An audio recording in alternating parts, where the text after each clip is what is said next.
हे नक्की मी काय करत आहे सांगते बरं का. वेडीबिडी काही झालेली नाही मी. काल एक व्हिडिओ बघितला तर त्यात सांगितलं, तोंड उघडून हातावर फूक मारली की गरम वारा येतो आणि तोंड बंद करून फूक मारली की गार वारा येतो. हे कसं काय होतं मला पण माहीत नाही. याचं रिझन तुम्हाला माहीत असेल तर नक्की कमेंटमध्ये सांगा. आज म्हटलं चला, खूप दिवसापासून ना ही व्हायरल रेसिपी मला ट्राय करायची होती.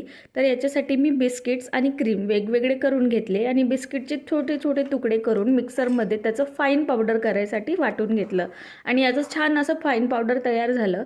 त्याच्यानंतर एका भांड्यात हे पावडर ओतून त्याच्यामध्ये थोडं दूध टाकलं आणि याला छान प्रॉपरली आपल्याला मिक्स करून घ्यायचं आहे. याच्यामध्ये दूध जास्त प्रमाणात ओतू नका, कारण ऑलरेडी बिस्किटमध्ये ना पाम ऑइल असतं. हां, माहिती आहे ही जरा अनहेल्दी रेसिपी आहे, पण एकदा ट्राय केली. याचं बॅटर छान झालं होतं. तर डबल बॉइलिंग मेथडनी मी डेअरी मिल्कला वितळून टाकलं. त्याच्यानंतर ना मला याच्या बॉल्स बनवायचे होते, तर याचे बॉल्स बनवून घेतले आणि या बॉल्समध्ये मी त्याचीच थोडी क्रीम, 2-3 असे कॅडबरीचे म्हणजे डेअरी मिल्कचे तुकडे आणि 2-3 बदामाचे तुकडे ते त्याच्यामध्ये मिक्स केले. त्याच्यामध्ये त्याचं तोंड बंद करून त्याचे प्रॉपर असे बॉल्स बनवून टाकले. आता हे बॉल्स बनवले, पण बघा ही रेसिपी अनहेल्दी असली तरी एकदा ट्राय केली आणि तुम्ही बघू शकता बॉल्स बनवताना माझ्या हातावर खूप सारं ऑइल येत होतं.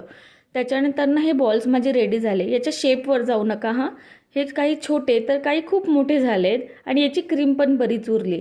त्याच्यानंतर हे जे मेल्ट केलेलं चॉकलेट होतं ना, ते मी याच्यामध्ये सगळे बॉल्स डिप करून घेतले आणि बॉल्स डिप करायसाठी माझ्याकडे डार्क चॉकलेट नव्हतं म्हणून हेच वापरलं आणि याला फ्रीझरमध्ये ठेवा, म्हणजे हे चांगलं बनून तयार होईल. आता आमच्याकडे लाईटीचा तर काही भरवसा नाही.